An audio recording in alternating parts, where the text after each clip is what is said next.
Welcome to the Garden State Film Festival podcast, where we bring to you industry professionals, filmmakers, and game changers in our industry, connecting you with phenomenal and diverse groups of people who we respect and admire. The Garden Film Festival promotes student creativity. We make the art accessible to underserved populations, and we preserve heritage arts. I am Lauren Konkar-Sheehy, Executive Director of the Garden State Film Festival. With me today is my sidekick, David Schoner Jr., the Associate Director of the New Jersey Motion Picture and Television Commission. And our special guests today are Molly Connors and Jane Sinisi, if I did that right. Yes. With Sylvan Pictures and Studios. Hi, guys. Hello. Hi, how are you? How's How you everyone doing? Good. Great. We're doing well. We're doing well. You know, I just want to read a little bit about you, what's going on in New Jersey, because you guys are going to be doing something very unique in the post-production world of Jersey, because I know you're really excited about this, because we really don't have a post-production component here in Jersey. So the independent film and television production company, Fippen, am I pronouncing this wrong? Am I killing this? Fifen Pictures. Fipen, Jesus, I knew it. Take Fipen, two. Okay, we're starting again. Pretending we start all over again. Independent film and television production company, Fipen Pictures, will open Fipen Studios in Englewood Cliffs, New Jersey, a boutique, state-of-the-art post-production and production office facility in 2022. Fipen Studios was created by a group of award-winning filmmakers. We have them on. Upon seeing the need for supporting New Jersey's vibrant film community and recognizing the opportunity to help it grow. And I know when I was telling Lauren about you ladies coming on and talking to you two in that post-production world, you were very excited. Hi, my name is Lauren, and I am an editor, and I started before computers. Yeah, so I was thrilled and so excited, and it's more kick-ass ladies. Yes, we were talking about that before with Gail and with Asa about it. So, so how did whether Molly or Jane, however you guys want to start it off, how did I know the genesis, but how did the genesis of this post-production positioning, how did it come to mind? What was the impetus? Molly, should I take it? Sure, go ahead. So I've been working with Molly and Fifen Pictures for about 6-7 years. And, I'm from New Jersey, from Englewood. And Nice. I recently reconnected with my now husband, who we knew each other 21 years ago. And we reconnected right before COVID, hit it off right away. And I knew I was going to marry him. So I knew I was coming back to Jersey, and I also had to come back into my real estate business, which is in Englewood Cliffs as well. As this was all happening, I'm moving back to New Jersey. COVID hit, things in Manhattan were kind of like everybody was figuring out what's in New York. The lease for Fifen Pictures was up at Kaufman Studios. This was all around the same time. I'm now back in our office in Englewood Cliffs. So we have a 10,000 square feet empty space. And we said, we need to do something with this, with Fifen. And Molly and I and our team put our heads together, and we said, why don't we open up a post-production house? And that's what happened. And we are on our way. And it was kismet, all the, stars aligned, and we're here now. It's fantastic. Wow. I love it. So Molly, tell me about how you two ladies met, how that materialized. I met Jane on a movie that we both produced called Brighton Beach, that we actually made in Brooklyn. And we became friends and had a great working relationship on that, and started working together on all of our projects. And that was a while ago. So it's been a bit. So this also goes back to, once again, we talk about networking, and we talk about partnership and also working together. And it's a very, very big component of some of what goes into having this production, what goes on. So Jane, tell us a little bit about some of the stuff that some of the films that you guys are done. Like I said, I know it and I can rattle it all off, but I think it's actually fantastic with the projects you folks have worked on. Well, we've worked on a bunch of projects. Molly just finished in Montana, actually. Yeah. She just went, yes, working Yeah, on a movie with Nicolas Cage called Butcher's Crossing. And we've also, done a few projects with Netflix, like Father. We did a show called It's Bruno. We did a great movie about organ donation called The God Committee. And those are just a few to name some. And Molly, if you want to continue. Yes. Yeah, that was you hit a lot of them. We continue to be developing all genres. Like Jane said, I just got off of a Western in Montana. We work all over the world. Our next movie's in Malta, and with New Jersey, in terms of just to add to what Jane was saying about the timing being right to move over to New Jersey. I mean, New Jersey has one of the best tax credits in the entire nation. And it was kind of an easy no-brainer. Also, the proximity, obviously, to so many people that are working in the industry. We really wanted to help, grow the film community over there, and saw a need in the post-production space to help support filmmakers in New Jersey and around the world. And that post-production space doesn't exist in New Jersey in the way that what you two ladies are going to do. And that's the really exciting component of it, is that we really don't have it. And I could go through all the details, but the issue is that you can make a movie in New Jersey and go up to your facility and finish the movie in your facility. Yeah. And that is exciting. Completely exciting. Yeah. I mean, think about it. Everyone thinks, I have to go here, I have to go there. Guess what? No, you don't. Yeah, and the proximity, I mean, you could see the George Washington Bridge from our office. It's so close. It's very private. It's very comfortable, kind of boutique, feel. Mm-hmm. Jane could tell you more about Inglewood Cliffs as a local. Yeah. It has everything you need. Absolutely. I know it well. So Molly, one of the things we like to do all the time, and Jane too, one of the things we like to do is we like to tell the people watching or going to watch how someone got into the industry or what was that motivating force. And I really would like to ask both of you, because everyone comes from a different place. Yeah. From what brought them to this business. So Molly, let's start with you. What brought you? Sure, yeah, I was the way I kind of fell into the film business through producing political commercials. I was a lobbyist and working in that field, and from January in New York State, and from January to June, when the legislature was in session, I was servicing clients, and then from January to June, servicing clients, and then after that, doing consulting work. And I started consulting on campaigns, and that's actually where I kind of fell in love with producing.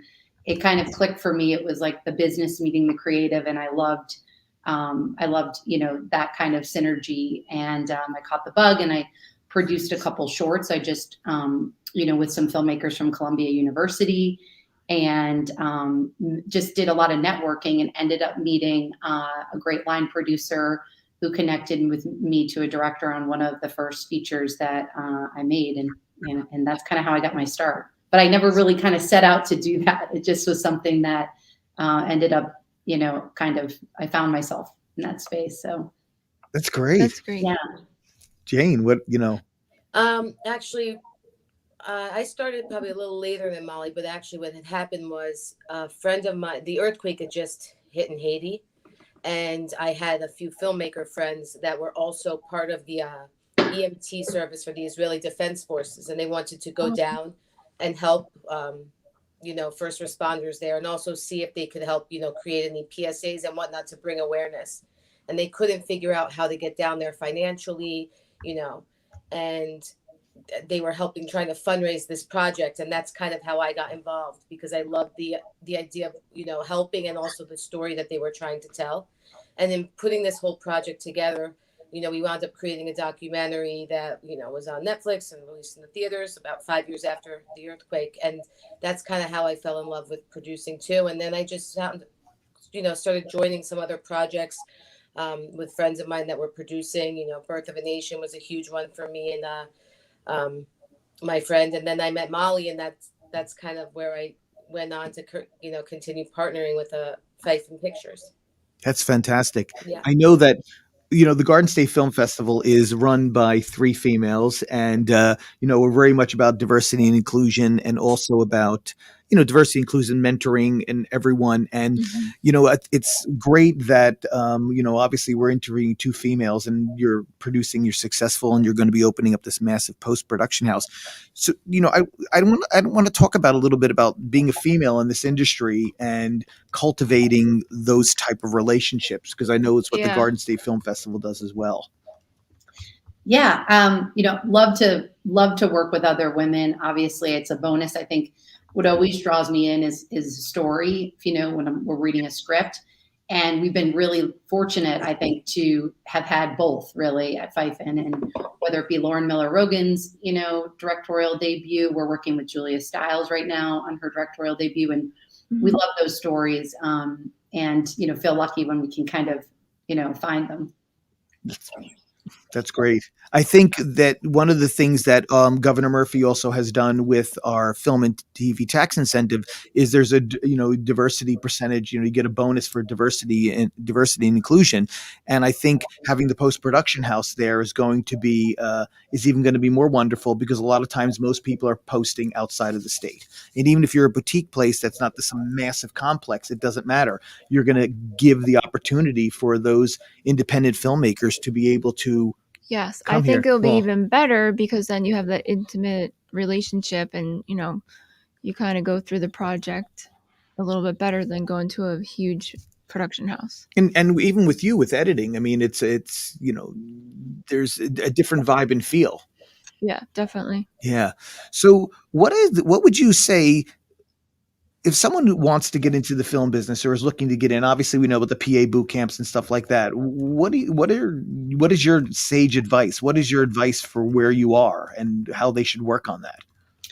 I always tell folks that want to be in it to not be afraid to ask, and to ask a ton of questions. Yeah.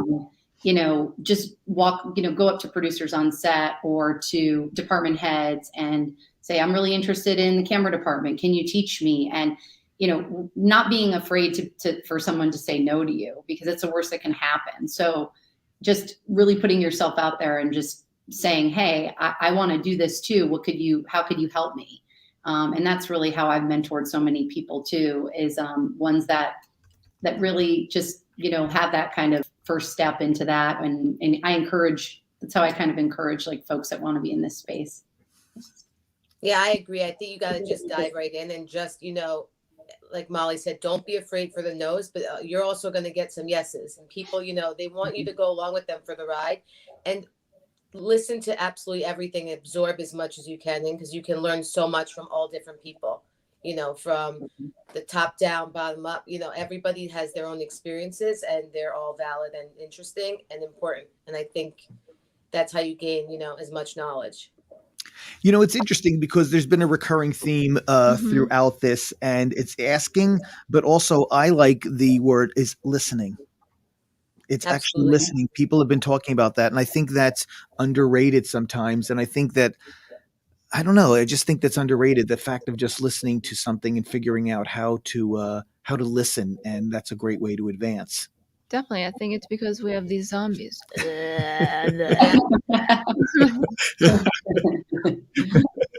So tell us a little bit more about the post-production house. And it doesn't have to be the minutia of what's inside it, but I think just, because I'm reading it all here, but let's really dig deep into that a little bit more about the mechanics of it. I mean, what's going to be there? We're going to have everything from editorial to sound, a 4K theater, 25-seat theater, pretty much soup to nuts, everything, all your post needs, ADR, everything. We also, in addition to that, conference rooms, kitchens, we have office space as well in the facility. So could be good for, short form to long form. We can kind of configure to the needs of the production. So if you build it, they will come. I agree. Absolutely. I agree. And it's exciting because we now have over in Jersey City, we have Cinelise Stages is over there now. They have 3 stages. And we're talking about in Kearney Point right now, there's 3 stages. And I think in Harrison, we're going to be seeing more.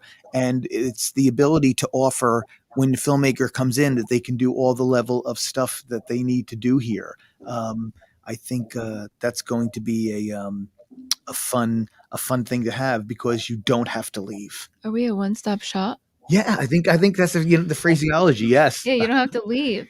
Jersey pride. We could get everything here. Yeah. Yes. I also like to talk about that. What is something interesting?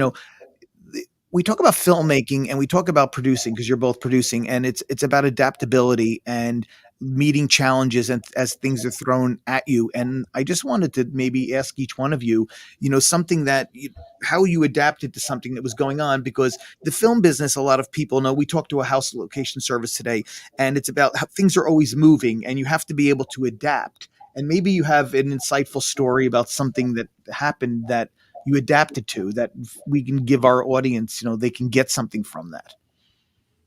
Well, I can give you, sorry, Molly, but I can you give go you ahead. one actually, not about a specific project, but I'll Right. just give you an analogy about the studio.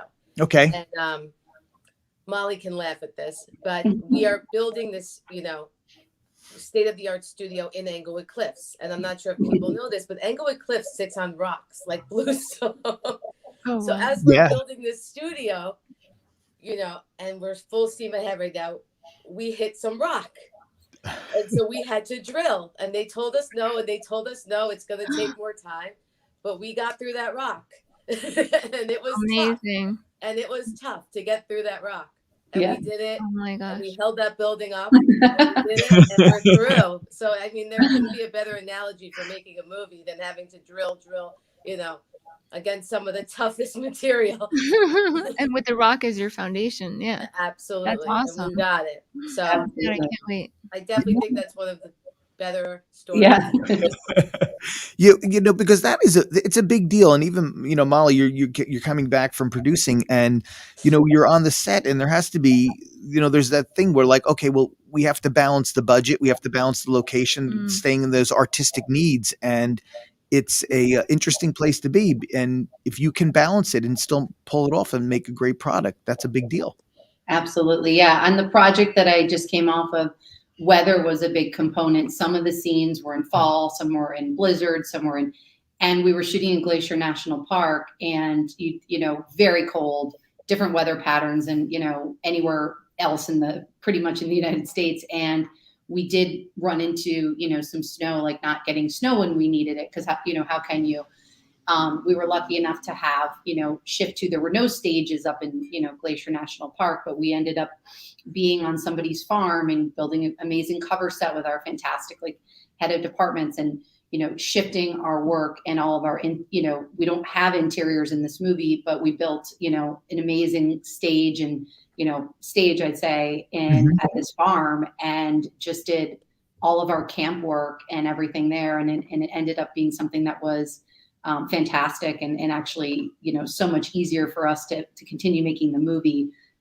versus like shutting down and waiting for snow or chasing snow, which is such a hard thing to do. So Like it's supposed to be snowing here. Yes. And there's nothing. There's nothing. Yes. There is nothing. I will tell you. Yeah, It was a little difficult. crazy this morning, but there's nothing right now, which is good. That's fantastic. Yeah. I think it's great. So before we wrap it up, is there any, I don't mean cliche because that's horrible, but is there any words of advice again? I know that we keep on talking about that, but that's really the audience and what we talk to people all about. Is there some lasting words of advice that you may give to someone?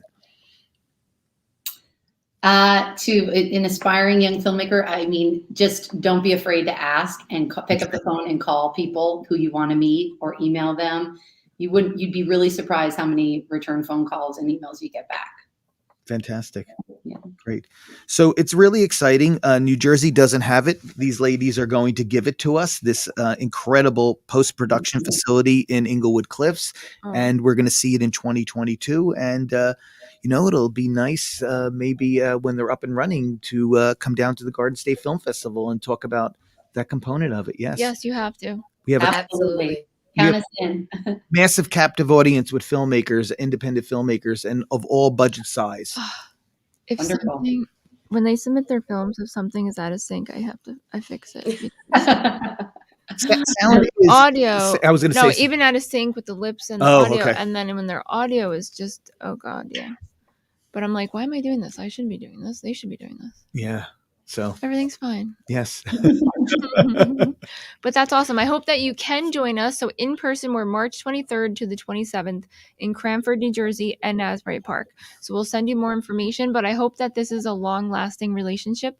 Thanks to David with us meeting you. Definitely. And, Thank you. Absolutely.